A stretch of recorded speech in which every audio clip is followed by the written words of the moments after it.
Selamat pagi dan selamat datang kepada seluruh peserta yang berpartisipasi pada webinar Tampilan Produk untuk Keberhasilan Pemasaran. Perkenalkan, saya Rina yang akan menjadi MC pada webinar hari ini. Sebelum kami memulai webinar ini, kami ingin menginformasikan bahwa mikrofon dan video peserta telah kami nonaktifkan. Jika Anda memiliki pertanyaan untuk para pembicara, silakan kirimkan pertanyaan Anda melalui Q&A box yang tertera pada layar Anda. Jika terdapat gangguan pada internet selama webinar berlangsung, mohon menunggu dan silakan masuk kembali ke link webinar. Sebelum memulai webinar, izinkan saya membacakan agenda acara pagi hari ini. Welcoming dan ketentuan giveaway program oleh MC, pembukaan oleh moderator Ibu Reni Novitasari selaku Product Manager PT Immortal Cosmedica Indonesia. Presentasi pertama oleh Bapak Arif Sumartono selaku Direktur PT Juara Kreatif Indonesia dengan topik Mengapa Packaging itu Penting. Presentasi kedua oleh Dr. Cesaria Ayunda selaku Deputi Direktur PT Immortal Cosmedica Indonesia dengan topik Kompatibilitas Packaging. Presentasi ketiga oleh Bapak Junita Fitrianto selaku Creative Design Manager PT Juara Kreatif Indonesia dengan topik Specific Design for Special Impression. Sesi tanya jawab, kalimat penutup oleh moderator, ketentuan giveaway program, penutupan. Berikutnya kami akan putarkan video pameran Cosmo Beauty Indonesia 2019.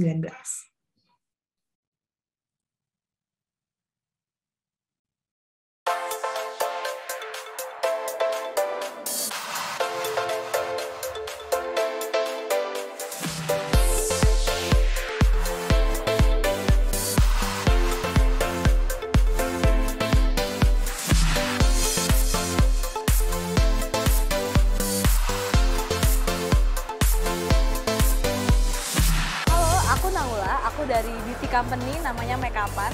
Jadi aku datang hari ini ke sini karena pengen melihat banyak banget booth-booth tentang mereka yang nge-supply pembuatan barang-barang yang terkait sama jasa kecantikan, kayak misalnya untuk produk-produk salon ataupun produk-produk make up yang pastinya tuh berkaitan sama bisnis aku.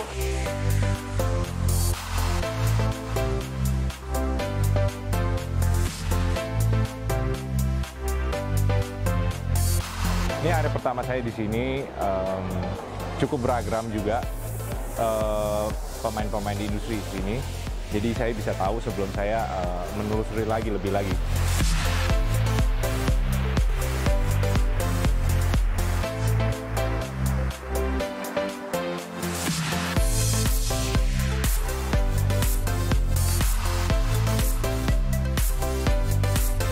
Saya di sini sebagai trainer director dari Laser Lash. Laser Lash ini bergerak di bidang eyelash extension dan juga lash filler yang baru diadakan di Indonesia. Kami memberikan supplies dan juga academy untuk para salon owners mengembangkan bisnis mereka.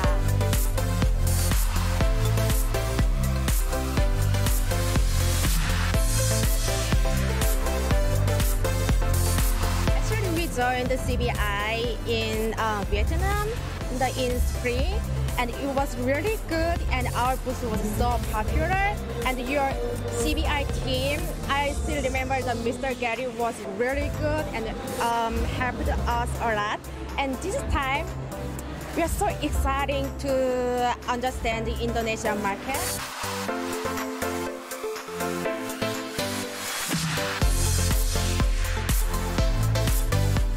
Saya mengucapkan selamat kepada Cosmo Beauty Indonesia, di mana untuk tahun ini penyelenggaraannya jauh lebih ramai, peserta stand-nya juga lebih banyak, dan tentunya tahun ini lebih sukses daripada tahun-tahun yang sebelumnya.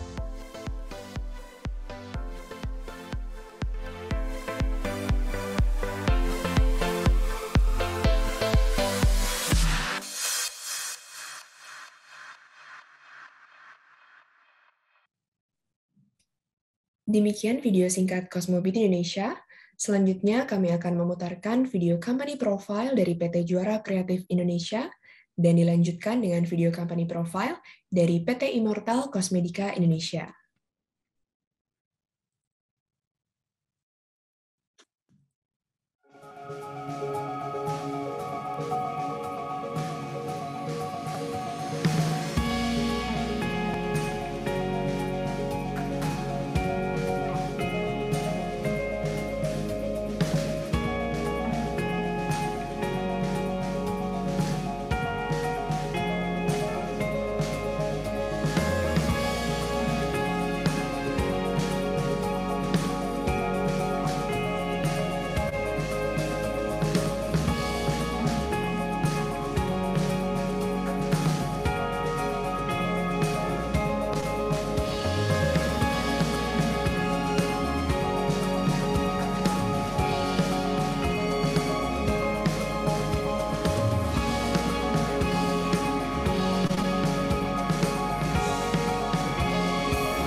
Kami tahu apa yang Anda cari.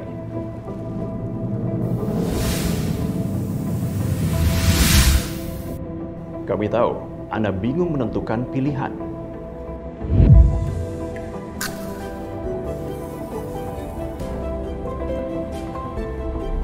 Kami tahu apa yang Anda butuhkan.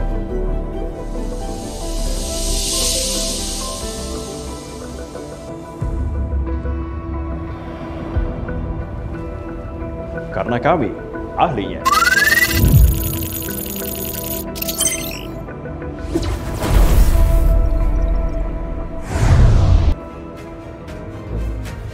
Immortal Group merupakan salah satu perusahaan besar kosmetik, suplemen, dan farmasi di Indonesia yang telah berpengalaman lebih dari 20 tahun. Immortal Group senantiasa memberikan layanan terbaik untuk para pembisnis di bidang kosmetik dan kesehatan. Immortal Group terus memproduksi produk berkualitas tinggi melalui keseimbangan 4 elemen. Keyakinan kepada Tuhan Yang Maha Esa, bahan baku sumber alam, sains, dan teknologi diformulasikan dengan presisi yang hingga saat ini terus dijaga eksistensinya menjadi filosofi Immortal Group. Immortal Group dimulai dengan berdirinya PT Immortal Cosmedica Indonesia pada tahun 1999, PT Immortal Pharmaceutical Laboratories pada tahun 2006, dan PT Pesona Amarantin Kosmetik pada tahun 2011. Sejak didirikannya, Immortal Group terus berinovasi dan berkembang hingga pasar Eropa dan meraih berbagai macam penghargaan nasional dan internasional. Hingga saat ini telah memiliki 3 anak perusahaan lainnya, yaitu PT Ribindo Terada Abadi, PT Multi Produk Indonesia, dan PT Juara Kreatif Indonesia. Immortal Group telah memenuhi ketentuan yang dipersyaratkan untuk menghasilkan produk berkualitas tinggi melalui sertifikasi CPKB, CPOB, 4 sertifikat ISO, serta sertifikasi dari BPOM dan Halal MUI. Layaknya sebuah kapal yang penuh dengan awak dan yang dihantam ombak badai namun tidak karam. Begitulah moto dari Immortal Group yang di dalamnya dipenuhi oleh orang-orang profesional di bidangnya untuk terus memberikan pelayanan, inovasi, dan menghasilkan kualitas produk terbaik. Menciptakan bisnis networking dalam industri kosmetika, farmasi, dan obat tradisional melalui sistem manajemen terintegrasi. Mengembangkan diri sesuai kemajuan ilmu pengetahuan dan kebutuhan pelanggan, serta meningkatkan kualitas SDM dan menghasilkan produk-produk inovatif yang berkualitas tinggi, merupakan visi dan misi Immortal Group dalam 5 tahun ke depan. Inovasi dan kualitas produk terbaik terus dikembangkan seperti microencapsulation, drone technology, microbiome friendly, dan bahan aktif serta delivery system lainnya yang mengikuti perkembangan teknologi terbaru. Teknologi tersebut dituangkan menjadi berbagai konsep produk oleh Immortal Group dalam mengembangkan dan menciptakan produknya. Proses produksi selalu mengikuti standar CGMP yang setiap tahapannya dimonitor dalam in-process control.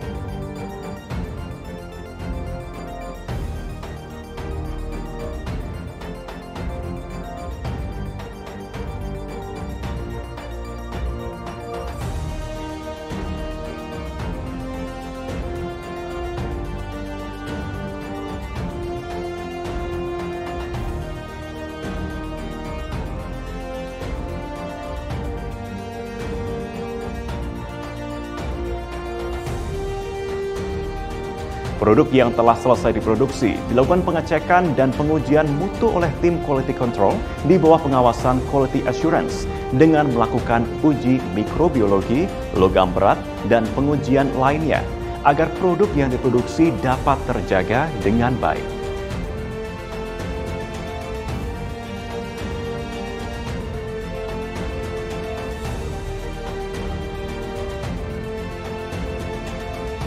Produk tersebut dikirimkan ke customer yang tersebar di seluruh Indonesia atau negara lain melalui kurir in-house, armada ekspedisi profesional, melalui darat, laut, dan udara. Immortal Group memberikan layanan jasa maklon, perizinan usaha dan registrasi, produk research and clinical trial, eksplorasi desain packaging dan materi promosi, hingga strategi-strategi pemasaran. Dilengkapi dengan fasilitas ruangan eksklusif serta supporting team yang kompeten di bidangnya untuk mendukung layanan terbaik yang diberikan kepada customer.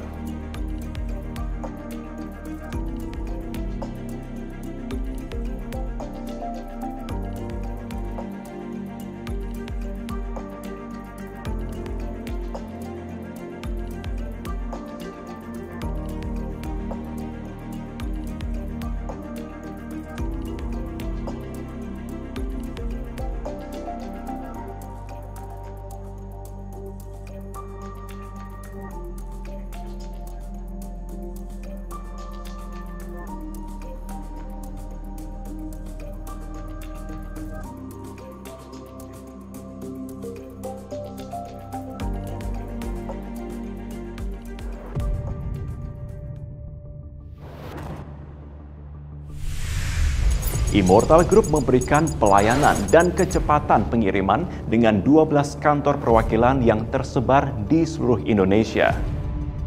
Ribuan produk kosmetik, obat dan suplemen berkualitas telah diproduksi dengan hampir 700 brand lokal yang saat ini telah tersebar di seluruh Indonesia. Inilah klien-klien Immortal Group.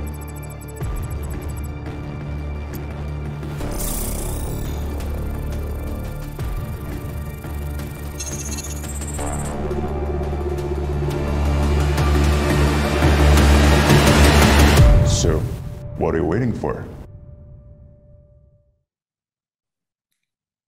Demikian video company profile dari PT Juara Kreatif Indonesia dan PT Immortal Cosmedica Indonesia. Webinar hari ini disponsori oleh PT Juara Kreatif Indonesia dan PT Immortal Cosmedica Indonesia. Sebelum memulai webinar, kami ingin menginformasikan bahwa akan ada giveaway dari PT Juara Kreatif Indonesia dan PT Immortal Cosmedica Indonesia untuk para peserta webinar. Akan ada hadiah menarik, 2 macam produk voucher untuk pembelian produk dari Amaranthine Signature dan Terra Natura untuk seluruh peserta webinar hari ini. Ketentuan untuk peserta webinar yang ingin mendapatkan hadiah produk voucher tersebut, di antaranya 1, harus memfollow akun Instagram yang tertera pada layar Anda, @cosmobeautyindonesia, @juarakreatif.id, @immortal.id.official, @amarantineindonesia, dan @terranatura.official. 2, e-voucher dan ketentuan penggunaan masing-masing produk voucher akan dikirimkan dan diinformasikan langsung oleh masing-masing admin Instagram @amarantineindonesia dan @terranatura.official melalui DM Instagram. Selanjutnya, webinar hari ini akan dipandu oleh Ibu Reni Novitasari selaku Product Manager PT Immortal Cosmedica Indonesia sebagai moderator. Kepada Ibu Reni Novitasari untuk waktu dan tempat, saya silakan.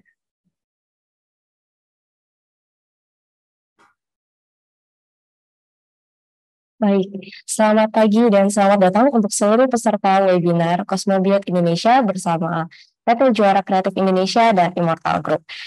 Pada pagi hari ini, semoga semua dalam keadaan sehat walafiat. Dan sebelumnya, perkenalkan saya Reni Novitasari dari Immortal Group yang akan memandu acara webinar kali ini dengan kita berbincang-bincang atau berdiskusi dengan para ekspertis yang akan membawakan beberapa materi seperti itu ya.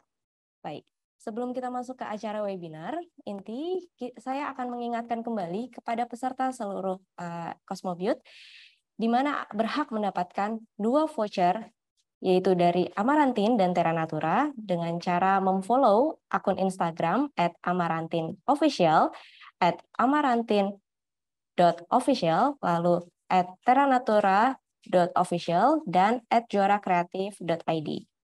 Nanti bisa memberikan bukti yaitu berupa screenshot dan memberikannya ke DM atau masing-masing akun tersebut. Oke. Nah, untuk tema kali ini kita akan membawakan materi yaitu tentang tampilan produk untuk keberhasilan pemasaran. Nah, seberapa penting sih tampilan suatu produk yang untuk keberhasilan dari strategi marketing agar berhasil di pasaran seperti itu. Dari berbagai macam produk lokal yang ada saat ini di Indonesia sangat menarik, yaitu mulai dari temanya, kemudian multifunction dari sebuah packaging, itu merupakan sebuah ide atau konsep dari produk-produk tersebut untuk mendapatkan first impression dari dari end user atau kita sebagai para pengguna skincare seperti itu. Nah, kali ini saya ditemani oleh Bapak Arif Sumartono, kemudian ada Dr. Cesaria dan Pak Junita sebagai pembicara untuk berdiskusi lebih lanjut bagaimana pentingnya sebuah tampilan produk untuk keberhasilan marketing atau pemasaran. Nah, mungkin kita sedikit berbincang terlebih dahulu kepada Pak Arif, begitu ya? Iya. Untuk banyaknya produk lokal di Indonesia yang sudah ada di pasaran begitu Pak, dengan masing-masing konsep, lalu ada multifunction dari packaging tersebut, peluang apa yang bisa kita dapatkan kembali untuk para beautypreneur yang baru mau bercimpung di bisnis skincare begitu Pak? Iya, selamat pagi Bapak semuanya, semoga dalam keadaan sehat selalu. Jadi seperti yang disampaikan oleh Bu Reni, memang saat sekarang banyak sekali brand-brand baru, produk baru, terutama lokal brand atau kita sebut sebagai indie brand seperti itu ya, yang memang sangat luar biasa banyak dengan tema, dengan konsep, dengan tampilan yang masing-masing seperti itu. Setiap merek, setiap produk mempunyai satu identitas yang berbeda satu sama lain. Pastinya bukan hanya dari logo merek, akan tapi juga dari tampilan produknya, kemudian dari packaging, kemudian dari tema desain dan seterusnya. Nanti kita akan coba bahas secara mendalam satu persatu bareng dengan narasumber yang lain seperti itu. Nah, kalau kita melihat peluangnya sendiri saat sekarang sangat-sangat terbuka ya, sangat-sangat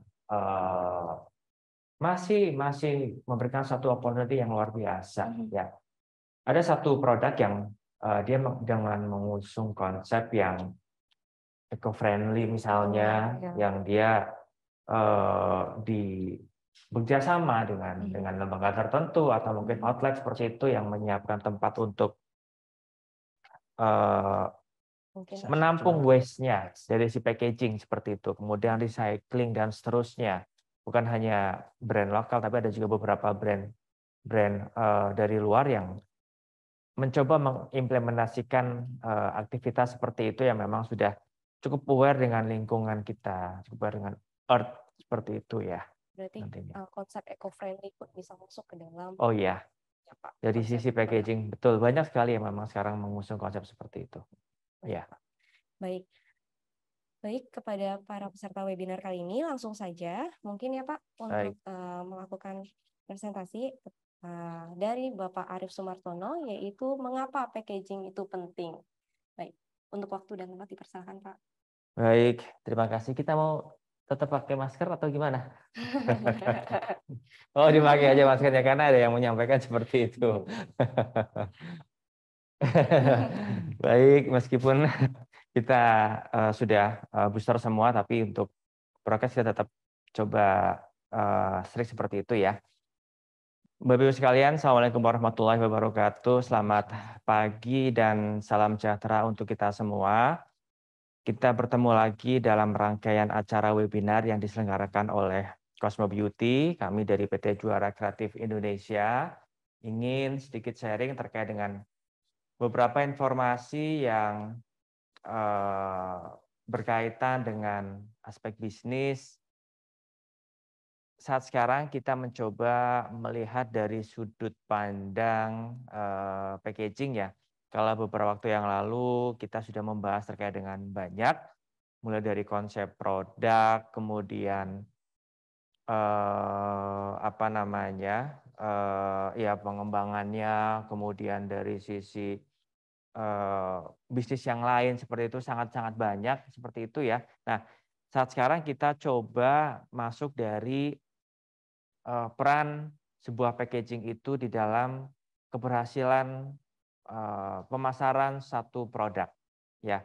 Kalau kita lihat saat sekarang memang packaging yang ada sangat beragam vendornya ya. Mulai dari yang lokal, kemudian packaging yang impornya juga beragam source-nya ya. Ada yang dari mayoritas mungkin didominasi oleh China, kemudian Taiwan, Korea, dan seterusnya ya, tergantung dari mana kita mendapatkan source tersebut ya, karena memang masing-masing vendor juga mempunyai aktivitas seperti itu. Nah, ini menjadi satu pertimbangan tersendiri juga pada saat kita memilih packaging yang cocok dengan tema yang kita angkat dari satu merek yang kita kembangkan seperti itu menjadi satu produk yang kemudian akan kita pasarkan di Indonesia. Nah, kembali ke packaging juga sangat beragam ya, mulai dari jenisnya, kemudian tampilannya, fungsinya, dan seterusnya seperti itu ya, sehingga memang ini memerlukan perhatian yang khusus karena di beberapa tempat bahkan ada spesifik tim yang memang didedikatedkan untuk mengelola packaging ini ya. Pada saat development di awal ada packaging development seperti itu yang memang dia nanti akan banyak berkolaborasi dengan tim desain dan seterusnya untuk membuat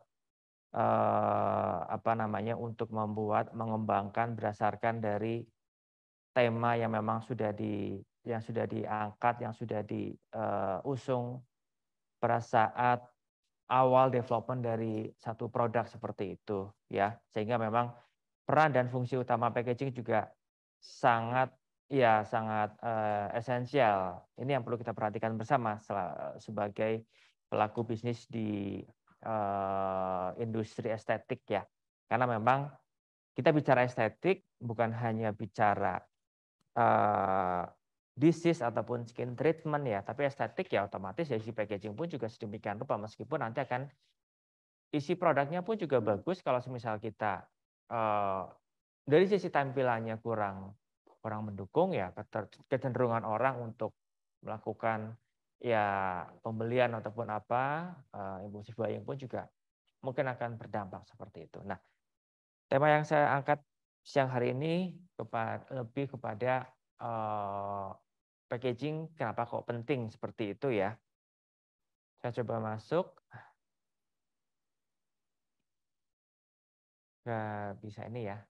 Ya, kalau kita lihat dari fungsi utama dari packaging itu sendiri, saya coba membagi menjadi beberapa.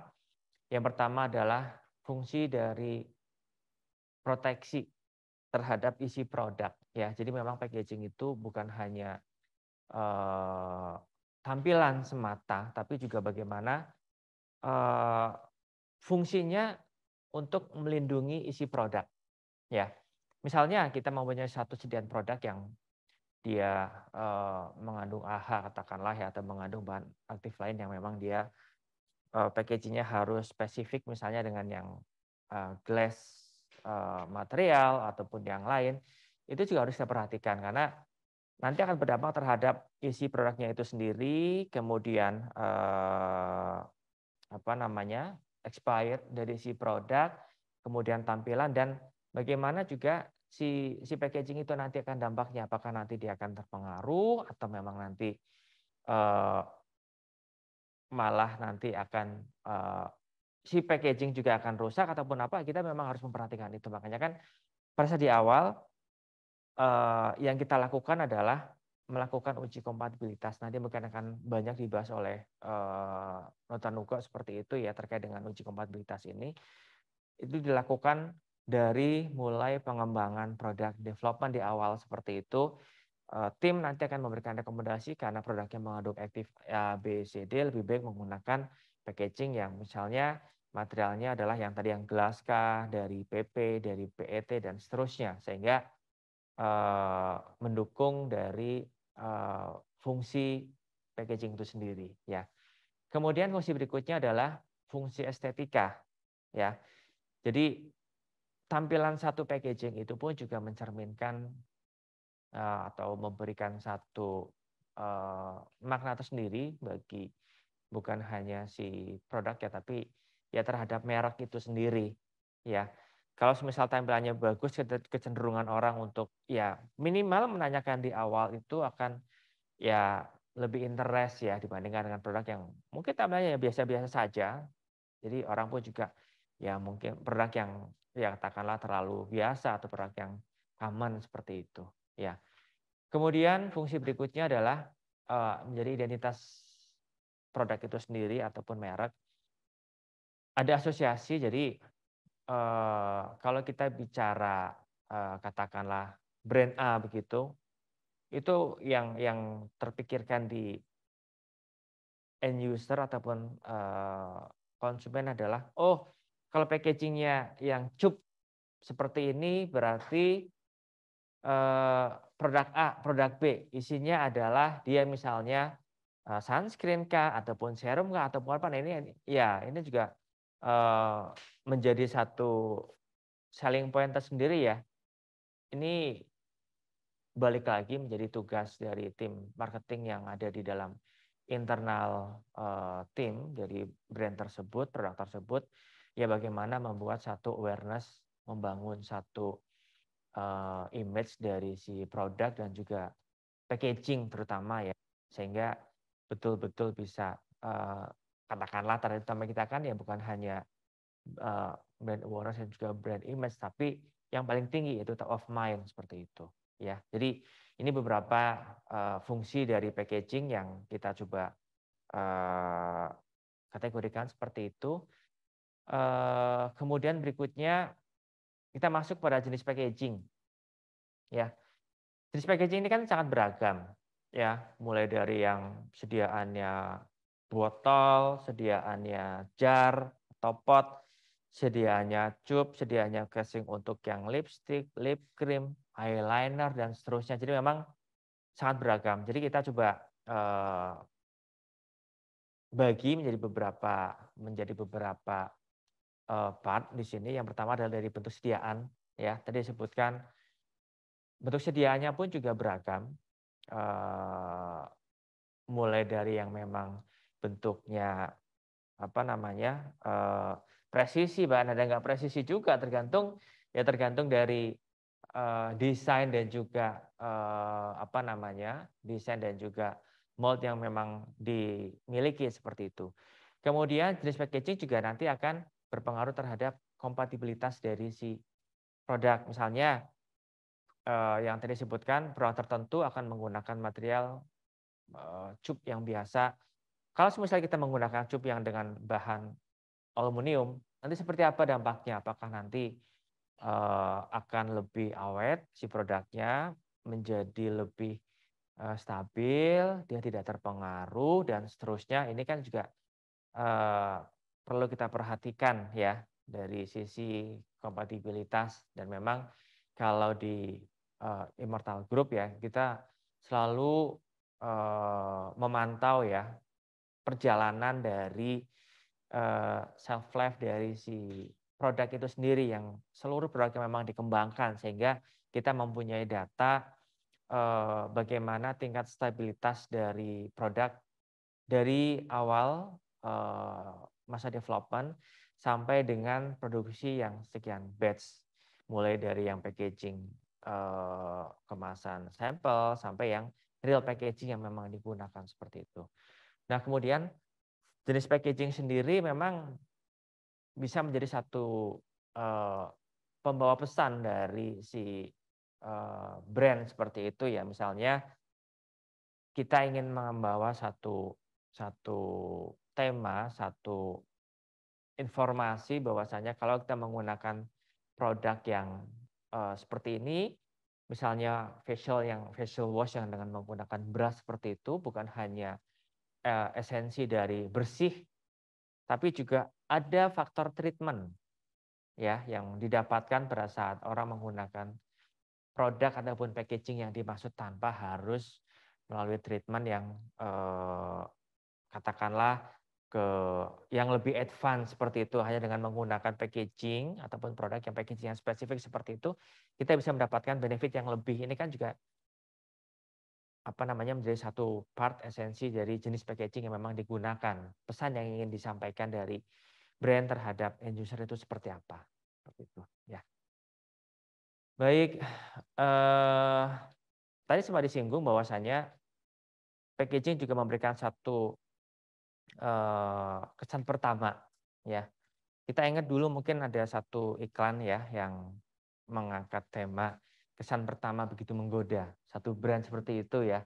Dan itu cukup menancap di kita, dan sampai dengan saat sekarang brand tersebut juga masih ada ya, masih cukup eksis seperti itu. Nah, sama halnya juga dengan packaging. Pada saat kita membuat satu merek tertentu, kategori tertentu, kesan yang diberikan oleh packaging itu juga berdampak sangat luar biasa ya. Kesan mewah, kesan biasa, kesan klasik, kesan yang lain bisa kita sesuaikan. Mulai dari pemilihan si materialnya, mulai dari pemilihan jenis packagingnya, mulai dari pembuatan artwork ataupun desainnya seperti itu. Nah, nanti Pak Juni juga akan membahas lebih lanjut ya bagaimana terkait dengan desain dan seterusnya. Yang ingin saya garis bawakan juga di sini adalah packaging ini pun juga perlu kita perhatikan. Kalau kita ingin kesan wah, tapi kita juga menyasar segmen yang katakanlah mungkin middle low seperti itu, ini juga menjadi satu perhatian khusus. Tampilan kita oke, isi produk oke, tapi pricingnya, karena packaging juga memberikan satu share terhadap HPP seperti, jadi ini pun juga harus kita perhatikan, jangan sampai nanti ada kesan lebih mahal packaging dibandingkan dengan isi produk. Itu yang kita juga harus perhatikan, sehingga pada saat kita mendevelop satu produk betul-betul berimbang ya. Kesan elegan, kesan eksklusif memang harus kita dapatkan ya. Tapi kita juga harus memperhatikan terkait dengan kebijakan ataupun pricing policy dari si packaging itu sendiri. Kalau misalnya kita memang mempositioningkan atau menargetkan segmen yang high class, mungkin nggak ada masalah dengan harga let's say katakanlah di atas 200.000 atau 500.000 seperti itu. Nanti akan balik lagi bagaimana expertise dari tim marketing yang ada untuk membangun brand tersebut. Packaging sudah oke, isi produk oke, ya tinggal kita melakukan brand activation dan juga brand activity untuk memaksimalkan perform dari si brand itu sendiri. Ya, jadi first impression juga perlu kita perhatikan nantinya ya pada saat kita mau membuat satu exposure seperti itu. Ya. Kemudian packaging itu sendiri juga sangat berkorelasi dengan desain ya. Jadi kita memilih packaging A, packaging B, packaging C, pasti ada dasarnya. Bukan hanya istilahnya random, ya udahlah pakai packaging yang ada aja lah. Ya udah yang ini aja karena stoknya yang banyak ini ataupun apa. Kita memang harus betul-betul memperhatikan dari awal perasa development. Di satu sisi development terkait dengan produk, ya kita harus gawangi, tapi development dengan packaging pun juga perlu kita perhatikan, jangan sampai nanti menjadi timpang, ya. Produk sudah oke, packagingnya pun juga sudah oke, tapi tampilan desainnya B aja, kan kita juga nggak mau nanti ya kesannya dari si produk juga ya sudah hanya begitu-begitu saja begitu. Nah ini di sini nanti perannya dari desain grafis ya. Desain grafis pun juga terbagi menjadi ya berbagai macam unit fungsi ya, seperti itu ya Pak Juni ya.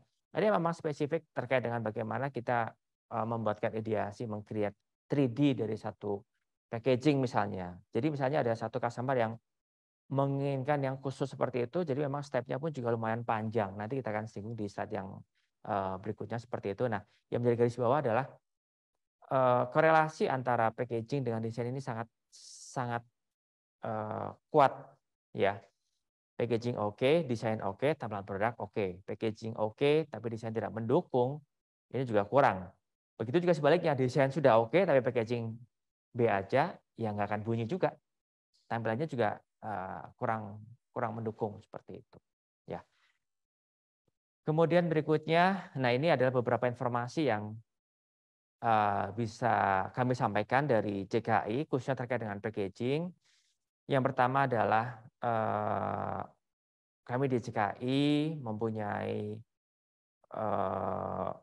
stok packaging ataupun varian packaging yang cukup banyak, yang mana nanti pada saat memang Bapak Ibu ingin membangun satu produk yang spesifik seperti itu, kami bisa memberikan rekomendasi packaging mana sih yang memang spesifik, unik, kemudian ya sedang hype, sedang viral, dan ini diprediksi nanti akan menjadi satu packaging yang sukses. Kami bisa memberikan informasi sharing juga seperti itu ya. Kemudian berikutnya adalah tadi yang saya sampaikan, kalau semisal Bapak Ibu juga menginginkan satu package yang betul-betul berbeda, betul-betul yang baru, development, belum pernah ada di dunia misalnya seperti itu, kami pun juga bisa membuatkan molde yang spesifik ya, mulai dari pembuatan 3D, kemudian mock-up, dan seterusnya. Mold yang spesifik seperti itu. Tapi memang balik lagi, untuk hal yang seperti ini memerlukan satu investasi yang nggak sedikit ya, seperti itu, karena memang kita membuat satu molding, membuat desain, ini pasti memerlukan satu investasi yang cukup besar dibandingkan dengan existing packaging, tapi dengan spesifik atau perbedaan color, desain, dan seterusnya seperti itu. Kemudian sama halnya dengan yang spesifik molding, kita juga bisa membuatkan satu desain dari packaging itu sendiri. Misalnya Bapak Ibu sudah memilih packaging ABC seperti itu, kemudian bingung mau seperti apa sih tampilan desain dari si packaging itu, ya kita nanti akan coba bantu buatkan beberapa opsi. Nanti Bapak Ibu bisa menggali di sana, melakukan review, kalau oke kita lanjut, tapi kalau enggak ya kita bisa diskusi lebih lanjut seperti itu. Kemudian terkait dengan product design, jadi kombinasi antara packaging dengan desain yang ada di produk seperti itu. Seperti apa tampilannya sih? Kita bisa membuatkan seperti ini contohnya ya, digital image dan seterusnya, sehingga bisa memberikan satu gambaran pada kita nanti meluncurkan produk ini, tampilan produk itu akan seperti apa visualnya. Misalnya ini pun juga nanti bisa kita kombinasikan menjadi satu ads dalam bentuk motion grafika atau dalam bentuk yang lain seperti itu, yang mendukung untuk aktivitas promosi ya. Dan yang terakhir adalah brand logo ya, sebagai identitas suatu produk. Ini pun juga pemilihan jenis font, kemudian font size, ada tambahan spesifik logo dan seterusnya juga menjadi satu perhatian ya untuk kesuksesan ataupun untuk mendukung dari tampilan satu produk atau merek yang kita kembangkan nantinya seperti itu ya. Bapak Ibu, jika nanti ingin berdiskusi lebih lanjut terkait dengan packaging ini, Bapak Ibu bisa scan di QR code yang ada di dalam layar untuk bisa berkomunikasi dengan tim customer service kami, berkomunikasi diskusi terkait dengan yang spesifik packaging misalnya seperti itu. Ya. Baik, terima kasih. Demikian informasi yang bisa saya sampaikan terkait dengan packaging. Saya kembalikan ke moderator. Terima kasih. Baik. Terima kasih Pak Arief atas materi yang telah dibawakan. Berarti packaging ini memang sangat penting ya Pak sebagai first impression suatu produk hingga muncul awareness dari end user untuk melakukan buying atau pembelian gitu. Dan yang tidak kalah penting adalah korelasinya dengan desain. Kalau misalnya kemasannya sudah oke tapi desainnya kurang baik, mungkin juga tidak akan menghasilkan sesuatu yang maksimal gitu ya Pak. Betul. Oke, dan untuk para peserta webinar, jika ada yang ingin berkonsultasi lebih lanjut, bisa melalui customer service dari Juara Kreatif Indonesia. Oke, selanjutnya untuk pembicara kedua yaitu adalah Dr. Cesaria, selaku Deputy Director dari Immortal Group. Dan pada kesempatan kali ini, Dr. Cesaria akan membawakan materi tentang kompatibilitas dari suatu produk. Sebenarnya kompatibilitas itu apa, Dok? Biasanya kita sebutnya dengan compatibility test gitu. Ada pengujiannya namanya compatibility test ya, Dok. Ya, betul. Yang dimaksud dengan kompatibilitas itu apa, Dok? Kompatibilitas itu sebenarnya bukan cuma packaging, tapi itu general istilah umum untuk kesesuaian sebenarnya. Bahkan di komputer juga ada tes kompatibilitas ya, setahu saya gitu. Nah, cuman di packaging ini juga kalau tadi kan first impression looks-nya yang penting, tapi yang kedua yang terpenting juga adalah kompatibilitas, jadi sesuai nggak dengan isinya. Karena nanti udah bagus-bagus atau seminggu produknya rusak gitu. Jadi ya harus diperhatikan juga dengan pemilihan packaging, bukan cuma desain atau bentuk atau warna atau material, tapi cocok nggak dengan produknya gitu. Ya, betul. Betul.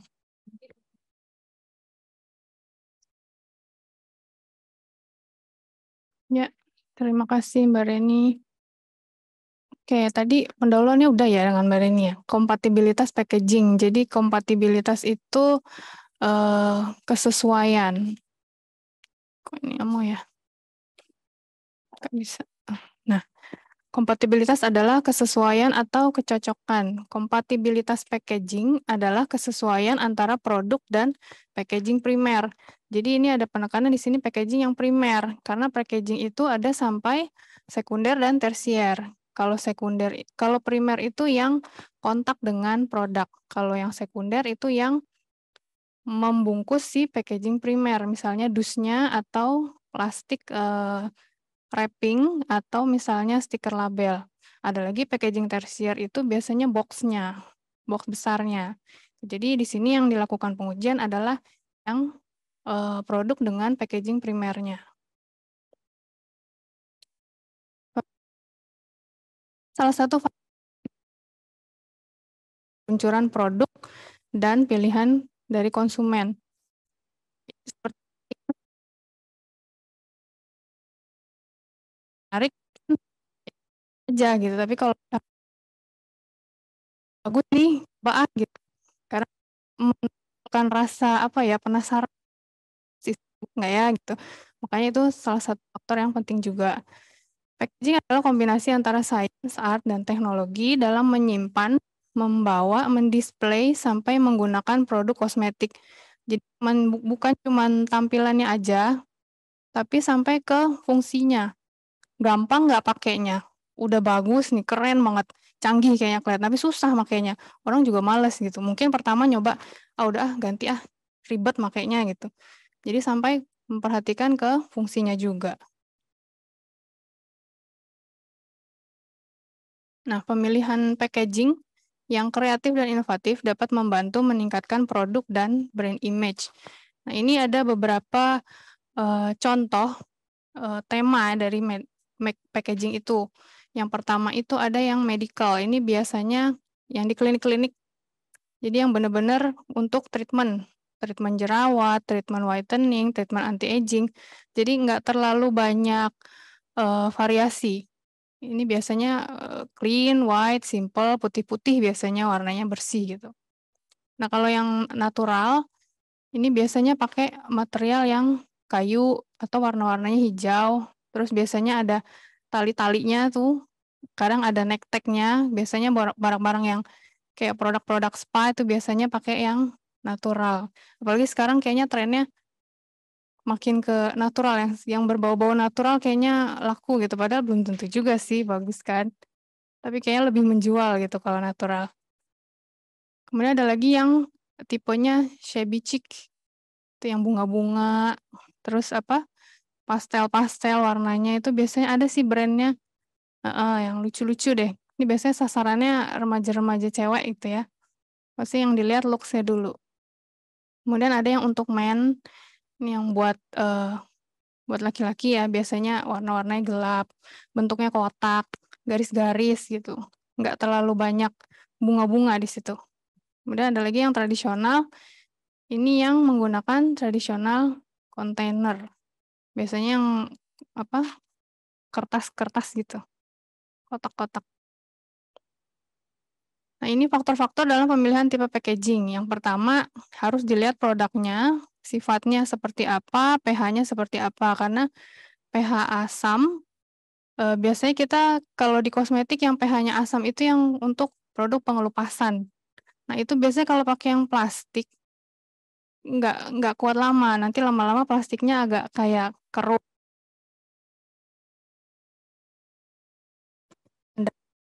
Biasanya pakai kaca, karena kaca tidak bereaksi. Nah itu, jadi harus diperhatikan juga jenis produknya, pH-nya seperti apa.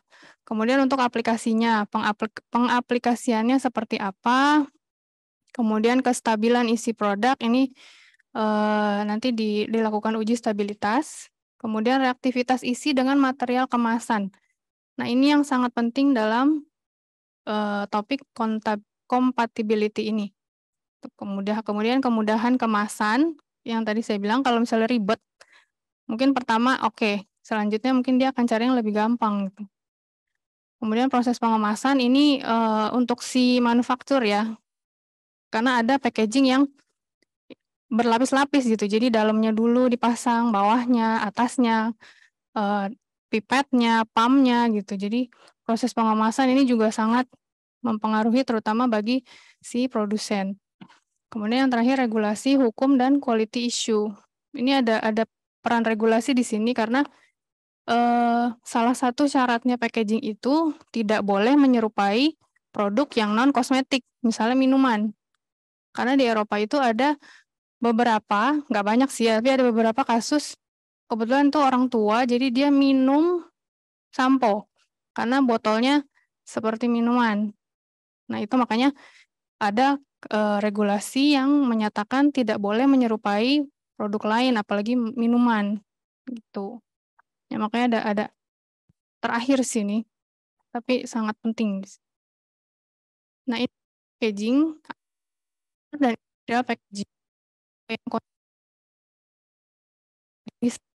yang konsumen penting dalam hal penampilan produk. Jadi sangat menekankan pada kepentingan pemasaran. Looks-nya yang enggak cantik enggak. Jadi yang penting industrial itu berfokus pada kenyamanan penanganan produk dan perlindungan saat transportasi. Jadi sangat memperhatikan pada saat proses penanganan dan transportasi atau logistik. Jadi supaya produknya tidak rusak pada saat dipindahkan. Kemudian ada jenis-jenis material packaging. Ini yang tadi saya bilang yang pertama tadi ada kaca, ini kelebihannya dia inert. Inert itu artinya tidak bereaksi dengan material apapun. Jadi relatif aman, mau diisi produk apa yang pH-nya rendah sekalipun bisa gitu inert. Kemudian good looking karena kalau warnanya macam-macam dia kelihatannya mahal gitu. Kemudian bisa digunakan kembali. Cuman kelemahannya berat. Nah, ini akan merugikan nanti kalau di pengiriman cost-nya. Kalau mungkin jalan darat nggak terlalu ya. Kalau yang keluar yang pakai ekspres, nah mungkin akan sangat berat di pengirim ongkos shipping cost-nya nanti gitu. Nah ini biasanya ada yang warnanya amber atau coklat, itu ada fungsinya. Jadi untuk mencegah proses oksidasi pada produk yang biasanya yang mengandung vitamin C. Karena vitamin C kalau bening, terus kena cahaya, nyimpan yang nggak benar, dia jadi coklat. Jadi butek, jadi keruh gitu. Nah, makanya supaya tidak terjadi seperti itu, digunakanlah packaging yang gelap. Biasanya warnanya coklat atau biru gelap gitu, atau hijau gelap. Nah, kemudian material yang kedua ini plastik, ini yang paling banyak. Ya, kelebihannya ringan, murah, tidak mudah pecah, bisa digunakan kembali, fleksibel, dan banyak sekali variasi bentuknya. Tetapi kekurangannya, plastik ini masih bisa berinteraksi dengan produk, bisa terjadi absorpsi, dan mudah retak. Nggak pecah, cuma retak. Nah, materialnya ini ada yang PP, ini yang paling banyak ya, PP, PET, ada akrilik. Kalau PP itu yang paling aman, tahan panas, elastis, mudah dibentuk, tahan terhadap bahan kimia, dan tahan terhadap aliran listrik. Jadi yang paling banyak dipakai itu PP. Kemudian ada etilen tereftalat atau recyclable. Terakhir atau poliakrilat, ini jernih. Mungkin putih kaca. Nah, kalau bisa sangat tapi dia mudah tergores, tidak panas. Nah, yang sekarang lagi itu ada namanya materialnya PCR. PCR itu post consumer recycled atau post consumer resin. Jadi materialnya yang dipakai itu berasal dari hasil daur ulang plastik, kertas, aluminium. Jadi materialnya hasil daur ulang. Tuh, jadi bukan barang baru. Tapi walaupun hasil daur ulang, justru harganya malah naik. Lebih mahal. Tapi kadarnya juga bervariasi dari yang 10%, 30%, 50%, sampai ada yang 100% PCR. Makin tinggi kadar PCR-nya, harganya makin mahal. Tuh, ini sudah mulai banyak dipromosikan, terutama dari supplier-supplier di Cina sama Korea juga sudah mulai pakai ini. Cuman kayaknya masih belum banyak karena itu tadi kendala di harga. Kalau tampilannya sih sama aja ya, nggak terlalu beda. Nah, kemudian material lain yaitu metal atau aluminium. Ini contohnya yang banyak pakai aluminium itu tube. Kelebihannya ringan, dia tidak akan pecah, minim risiko kontaminasi karena udara tidak masuk kembali ke dalam tube setelah digunakan. Jadi kalau udah dipencet, ya bentuknya gepeng gitu kan. Cuman ya jadi kelemahannya sendiri karena jadi gampang berubah bentuk. Kalau nyimpennya nggak bener, kepencet, begitu dibuka langsung nggak bisa diberhentiin lagi karena nggak bisa disedot kan, nggak bisa dibalikin gitu. Nah, sekarang makanya ada yang namanya ABL, Aluminium Barrier Laminate. Jadi aluminiumnya itu dilapis dengan polietilen. Jadi dia lebih lembek. Jadi tidak mudah berubah bentuk seperti yang aluminium murni. Ini ada gambarnya, kalau alu udah lecet-lecet gini, kalau yang ABL dia bisa kembali ke bentuk semula karena ada polietilennya di sini. Nah, ini biasanya kalau yang farmasi ya, biasanya pakai yang aluminium murni. Obat, karena farmasi kan nggak bisa macam-macam ya, bentuk cuman tube aja, pot aja kan, nggak bisa macam-macam. Nah, kalau yang kosmetik udah banyak pakai yang ini, yang ABL. Jadi lebih bagus kelihatannya.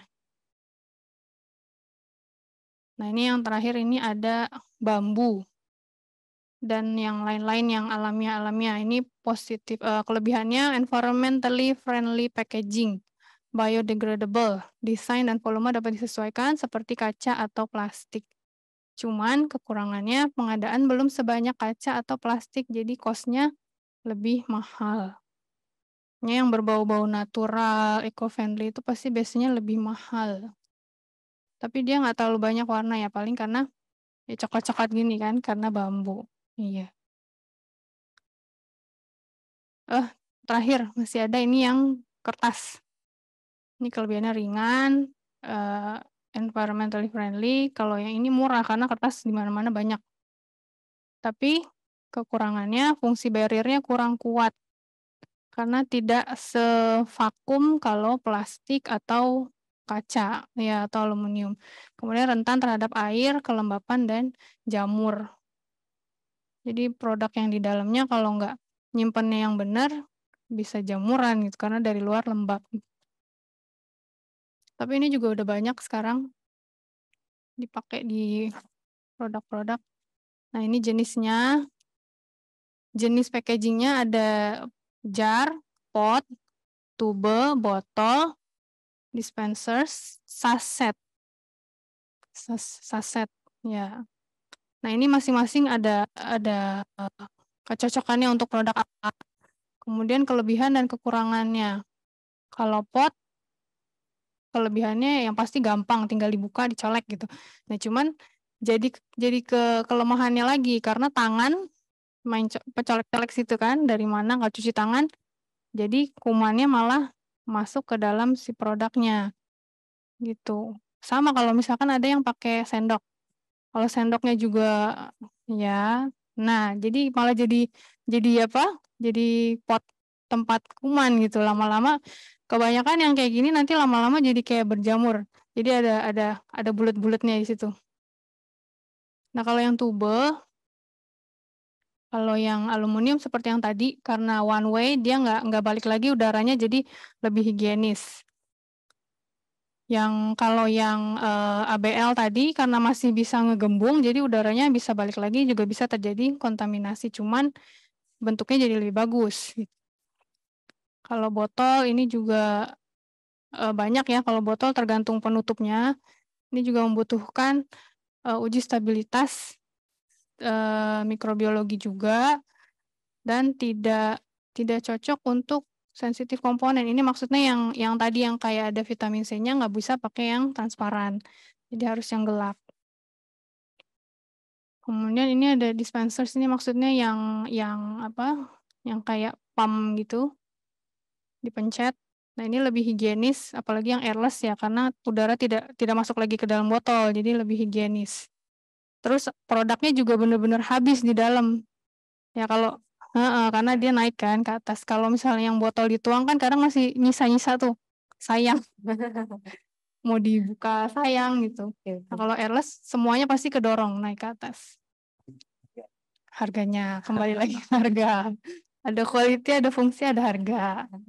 Nah, kalau yang saset ini juga higienik dan kelebihannya ya itu tadi bersih, cuman sebaiknya 1 kali pakai.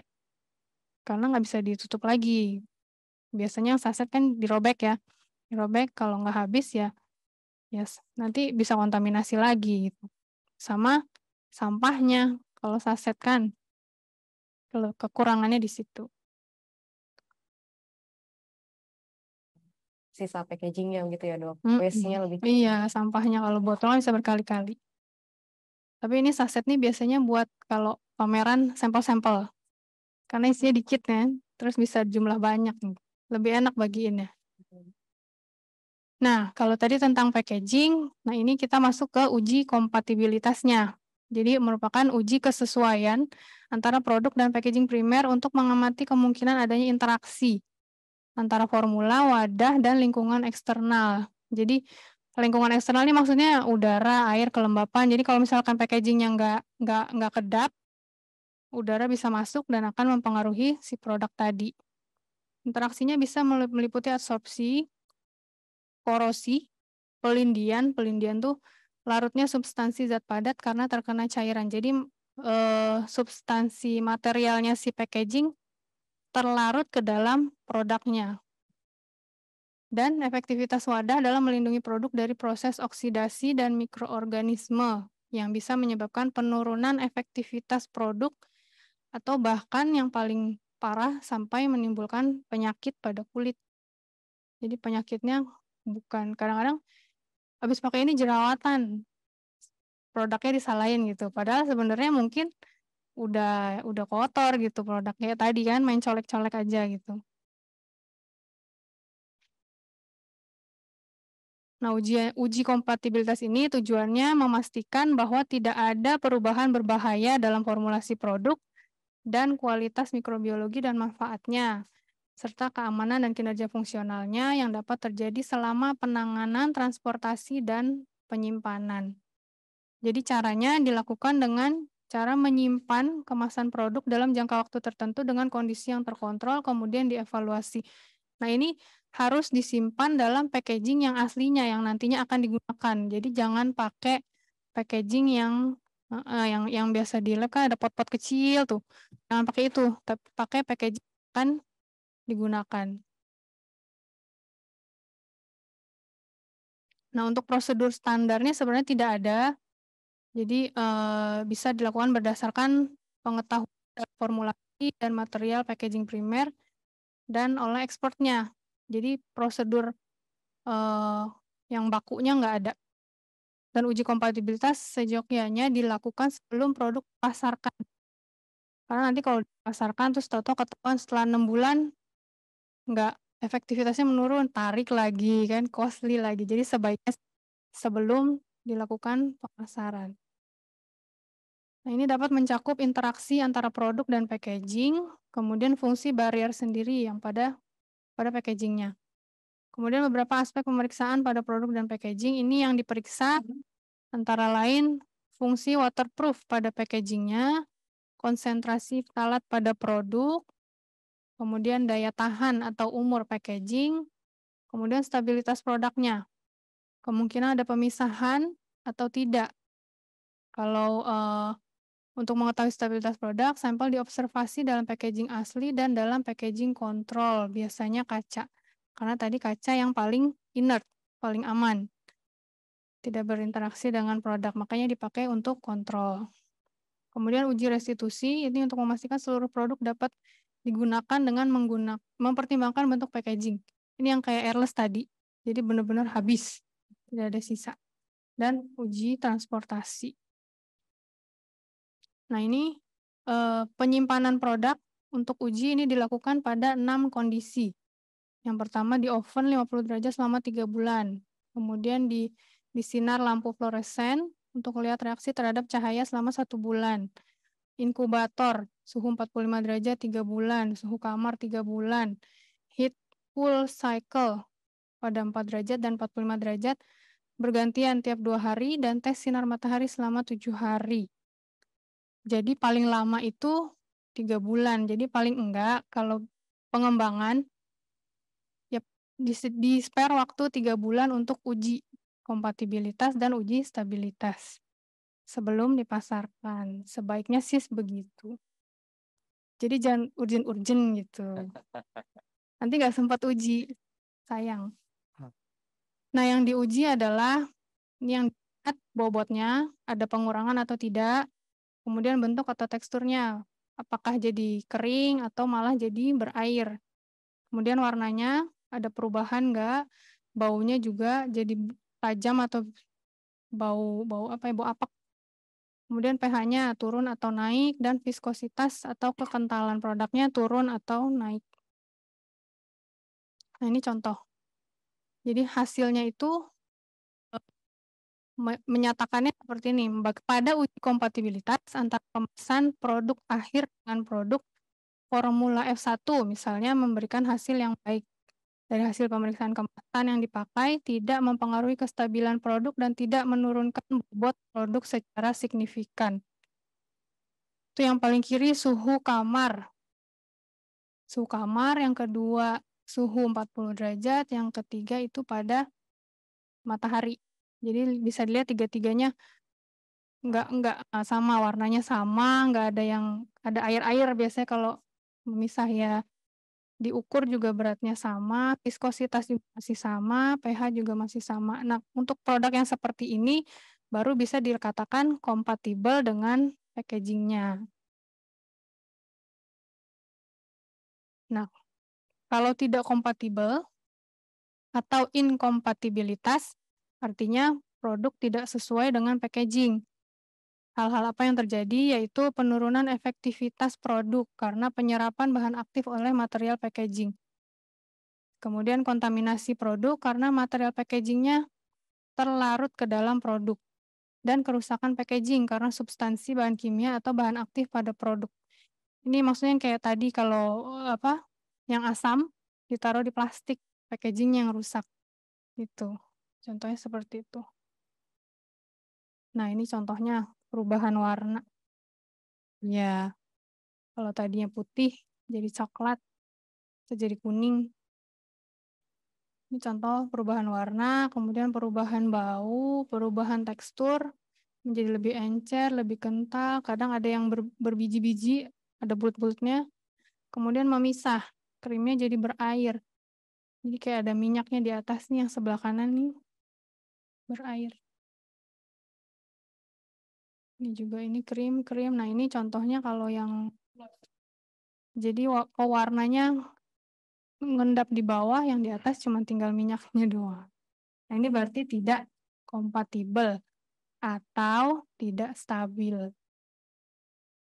Gitu. Terima kasih. Assalamualaikum warahmatullahi wabarakatuh.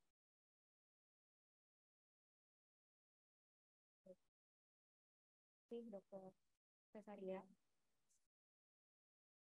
Cukup menjadi suatu esensi yang harus diperhatikan gitu ya dok dalam pemilihan kemasan, karena suatu produk itu selain dari looks-nya atau first impression juga tetap harus diperhatikan kualitas produknya, yang kita bisa uji dengan kompatibilitas suatu produk gitu ya dok. Kalau misalnya tidak ada perubahan berarti produknya sudah kompatibel dengan kemasannya gitu ya dok ya.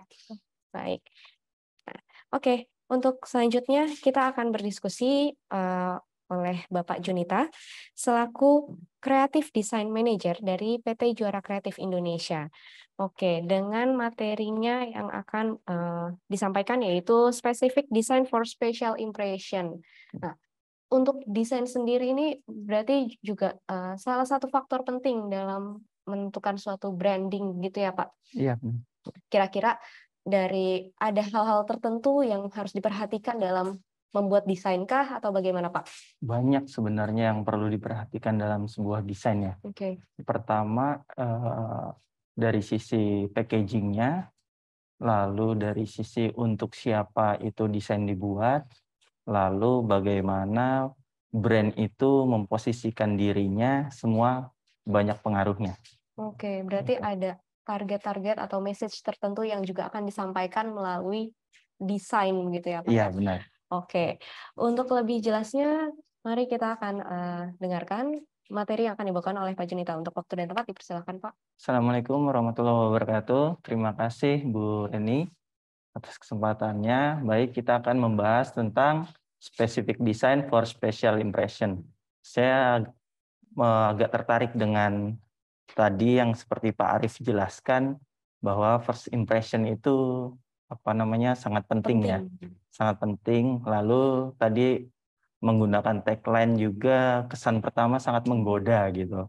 Nah, masalahnya ini bagaimana menggodanya itu nggak pakai kata-kata gitu kan, menggodanya nggak pakai senyum, tapi packaging yang diam. Gitu. Kan menggodanya harus iya. Bagaimana si packaging itu bekerja dengan caranya gitu. Kita beranjak ke pengertiannya terlebih dahulu.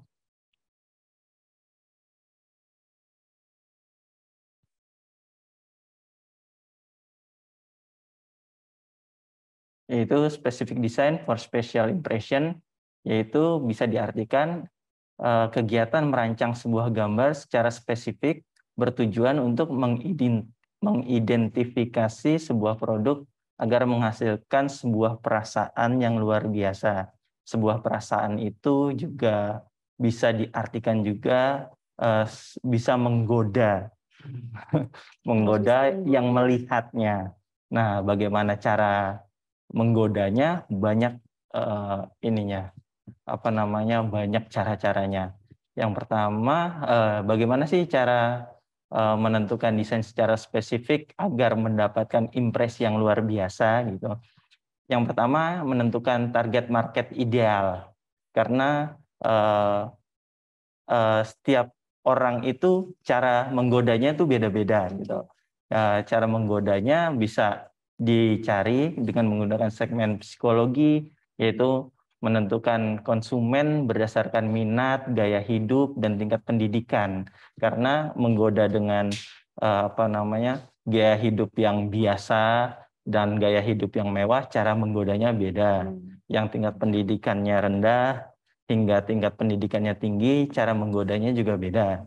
Lalu dari sisi demografi, seperti yang tadi Bu Nuke jelaskan, yang misalnya demografi ini kan membedakan konsumen dengan membedakan jenis kelamin, usia, dan tingkat pendapatan.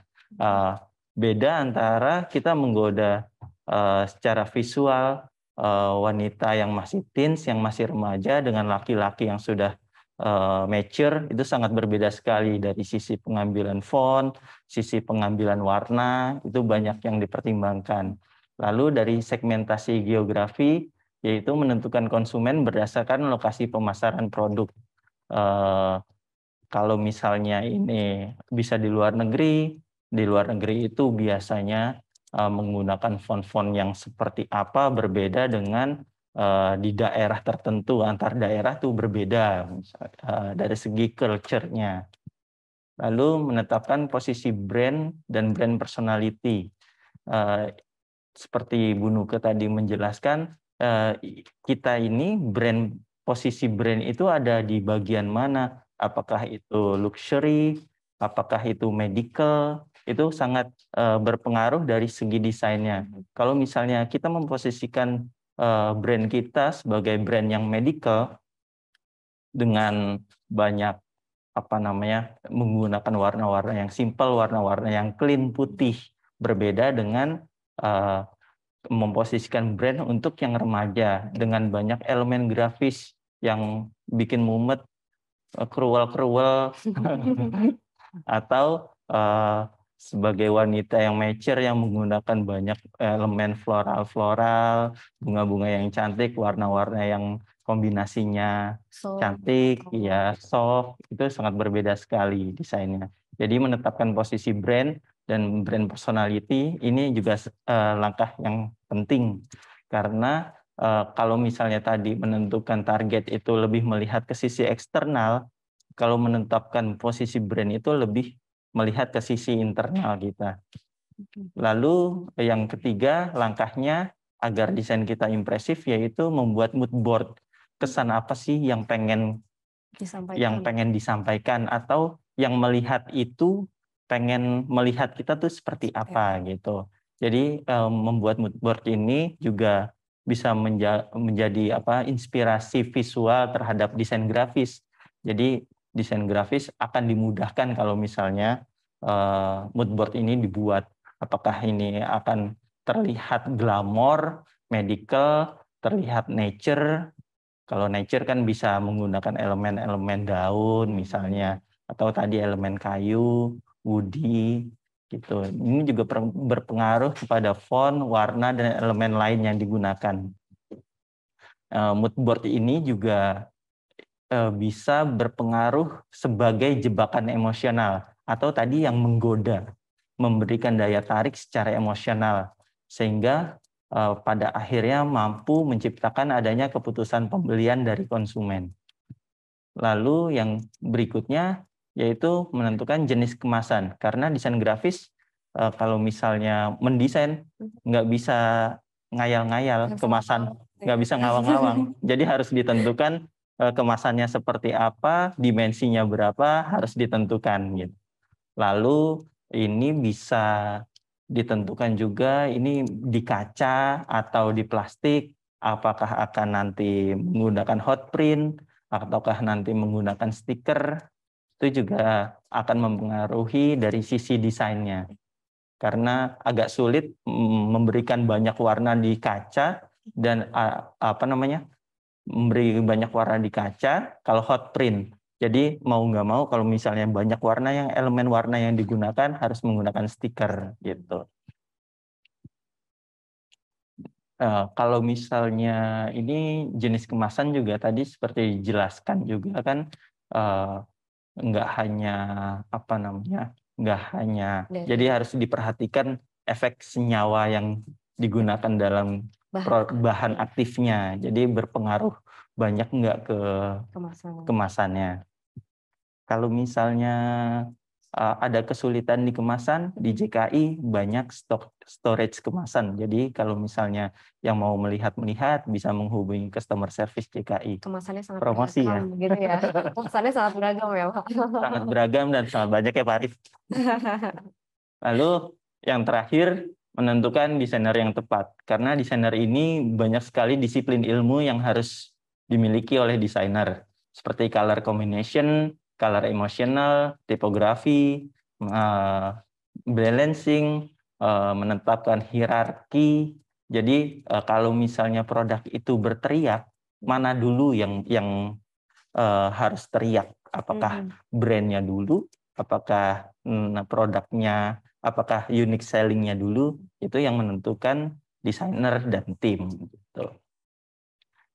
Desainer yang baik juga mampu, Pak Arif, yang tadinya packaging tadi kan antara desain packaging dan packagingnya harus saling membantu, saling menopang ya Pak Arif. Iya. Nah, desainer yang bagus itu bagaimana membuat packaging yang biasa menjadi luar biasa. Yang packaging yang sudah luar biasa semakin luar biasa lagi. Itu desainer yang tepat. Nah, kalau misalnya bingung menentukan desainer di JKI, kita memiliki tim desain yang sudah berpengalaman dan profesional di bidangnya. Oke, terima kasih. Jadi untuk JKI Anda duduk, biar kami yang bekerja. Oke, tagline-nya sangat membantu ya Pak ya. Oke, terima kasih Pak Juni. Berarti memang antara kemasan, kompatibilitas dengan desain itu merupakan satu esensi kesatuan yang memang harus diperhatikan untuk keberhasilan suatu produk gitu ya. Nah, dari kemasan ini desain pun juga harus memperhatikan dari warna, font, pemilihannya seperti apa karena dari situ kita bisa menentukan branding ataupun tujuan utama atau message yang akan disampaikan kepada end user atau pengguna skincare. Apakah dari unique selling-nya poin dulu atau dari brand-nya sendiri, seperti itu. Nah, untuk Bapak Ibu yang ingin berdiskusi lebih lanjut terkait kemasan maupun desain dan pengembangan produk, bisa melalui customer service kami yang nanti akan muncul di akhir acara. Gitu.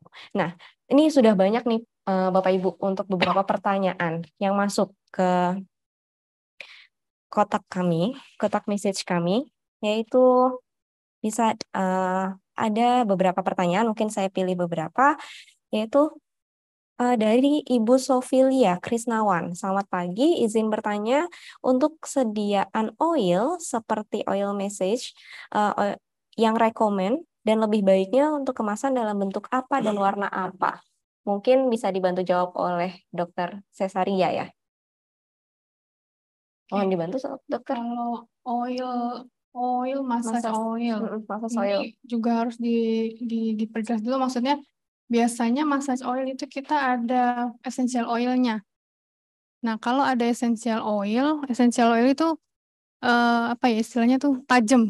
Ya. Jadi sebaiknya kalau yang mengandung essential oil ini pakai yang kaca. Tapi kalau hanya oil biasa, ya pakai yang plastik juga nggak ada masalah.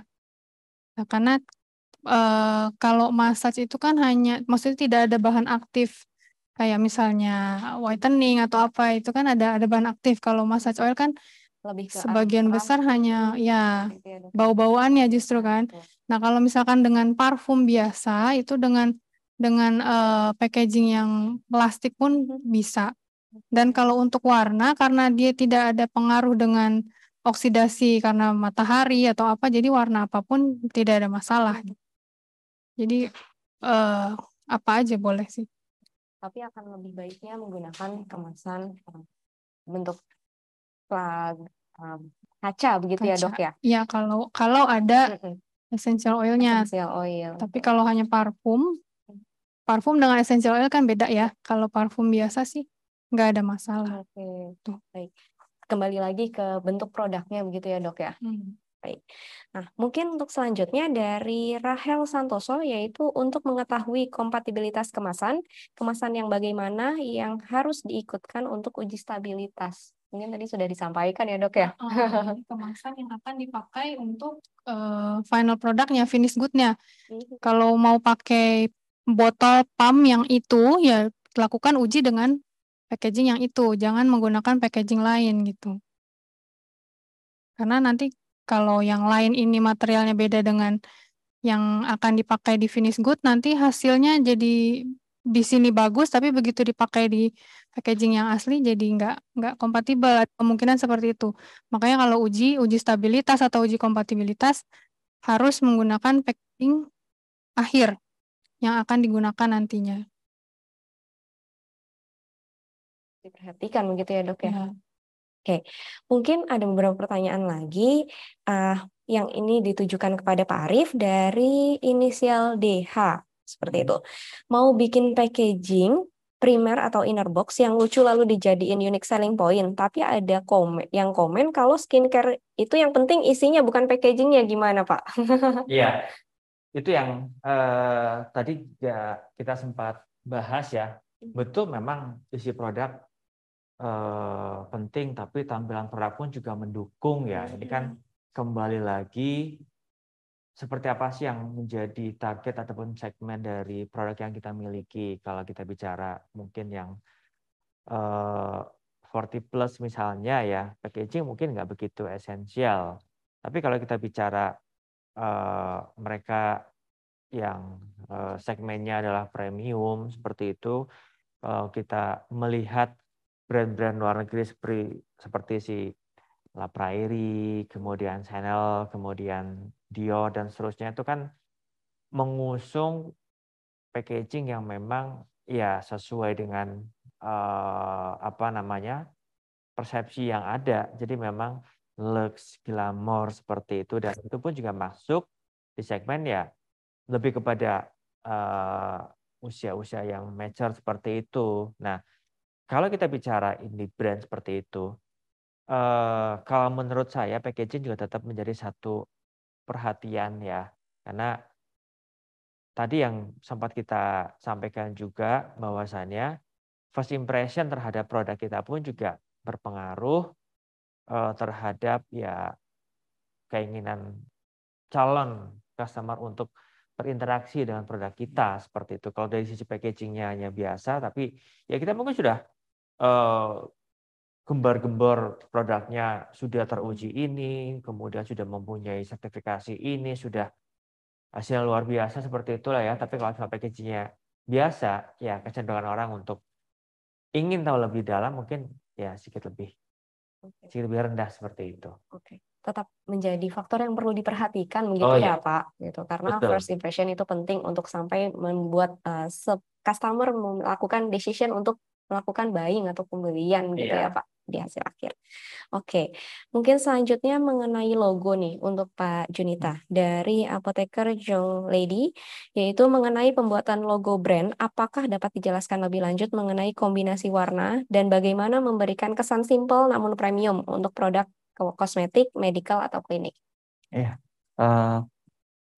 untuk membuat logo brand ini bisa berjalan bagaimana memposisikan brand kita sendiri. Apakah itu brand medical, medicalnya terlihat natural, warnanya bergerak dari situ, kombinasi warnanya. Jadi yang paling penting menentukan identitas diri sendiri, apakah ingin terlihat memposisikannya sebagai produk anak-anak, dari fontnya kan bisa terbayang ya. Lalu ataukah untuk dewasa, mature, terlihat feminim, itu tergantung identitas brand itu sendiri. Iya, berjalannya dari situ. Oke, tetap harus yang lebih penting menentukan identitas diri sendiri, lalu logonya itu bisa dibuat. Oke, berarti mulai dari identitas, kemudian warnanya nanti akan terbentuk sendiri. Gitu ya Pak ya. Oke, baik. Makanya harus mendapatkan desainer yang tepat, adanya di Juara Kreatif Indonesia gitu. Oke, lalu mungkin kembali ke Pak Arief.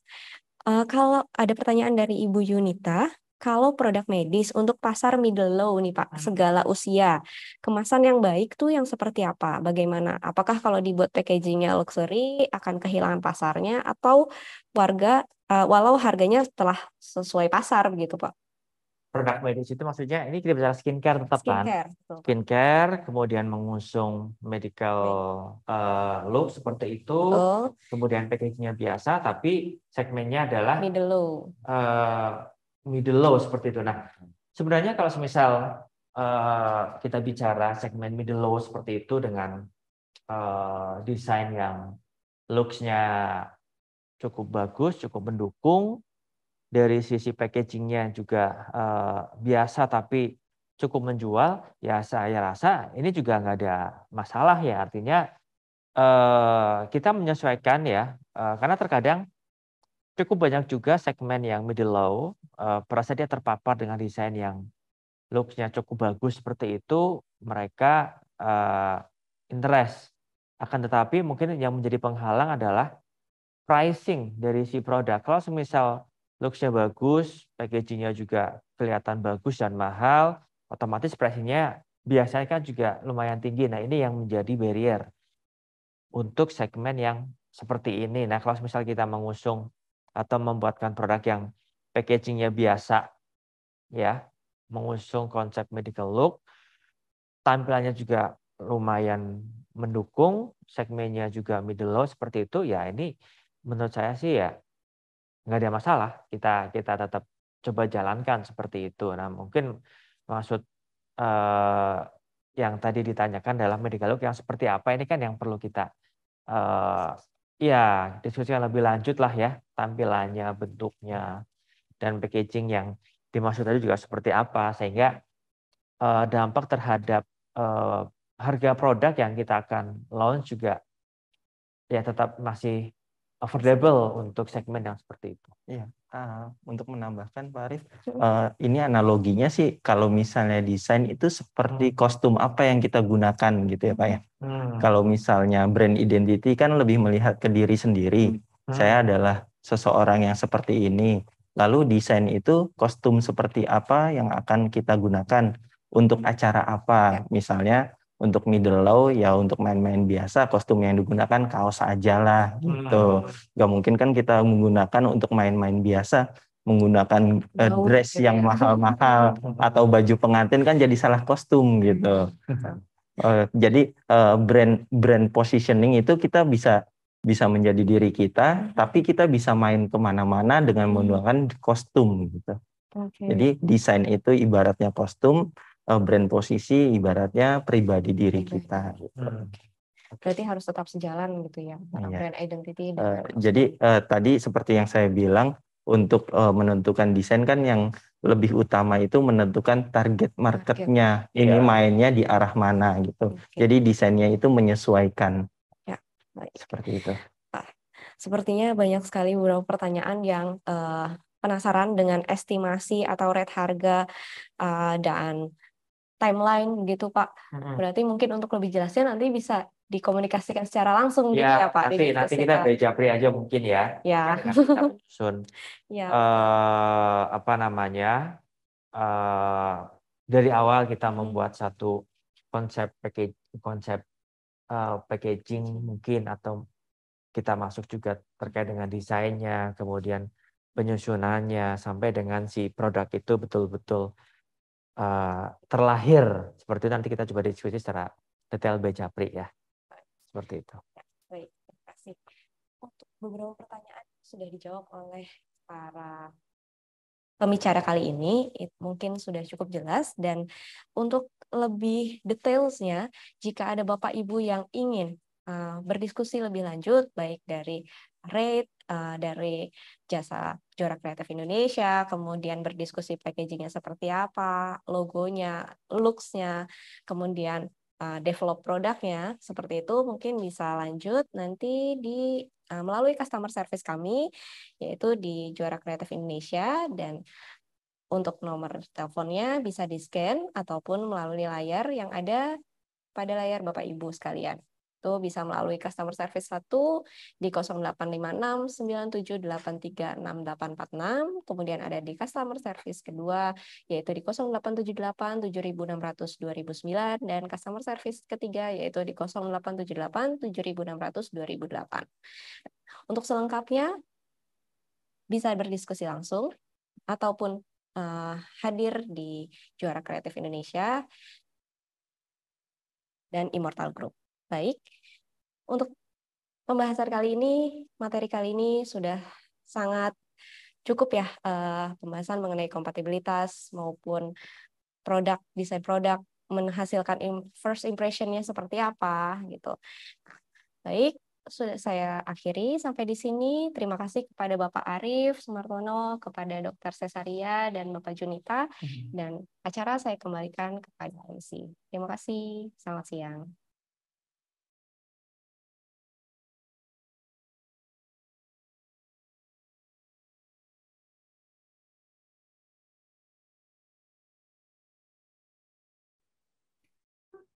Terima kasih Bu Reni Novitasari. Sebelum kami mengakhiri webinar hari ini, kami mohon kesediaan seluruh peserta untuk dapat mengisi polling yang akan kami tampilkan pada layar Anda. Polling pertanyaannya adalah sebagai berikut. 1. Menurut Anda, apakah webinar ini memberikan informasi dan manfaat untuk Anda? 2. Menurut Anda, apakah informasi yang disampaikan oleh pembicara sudah sesuai dengan tema webinar? 3. Jika kami menyelenggarakan webinar berikutnya, apakah Anda akan berpartisipasi kembali?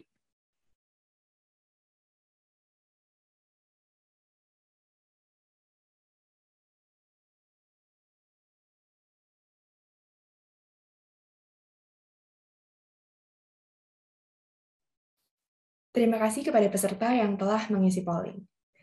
Kami informasikan kepada seluruh peserta, jangan lupa follow sosial media kami untuk mengetahui update terbaru dari industri kecantikan di Cosmo Beauty Indonesia, Instagram @cosmobeauty_indonesia, Facebook Cosmo Beauty Indonesia, TikTok @cosmobeauty_id, website www.cosmobeautyasia.com/Indonesia/, YouTube Cosmo Beauty Indonesia. Serta follow juga PT Juara Kreatif Indonesia di Instagramnya dengan account @juarakreatif.id, PT Immortal Cosmedica Indonesia di Instagramnya yaitu @immortal.id.official, dan website www.immortal.co.id. Untuk informasi lebih lanjut, Anda juga dapat menghubungi customer service PT Juara Kreatif Indonesia pada nomor dan email yang tertera pada layar Anda.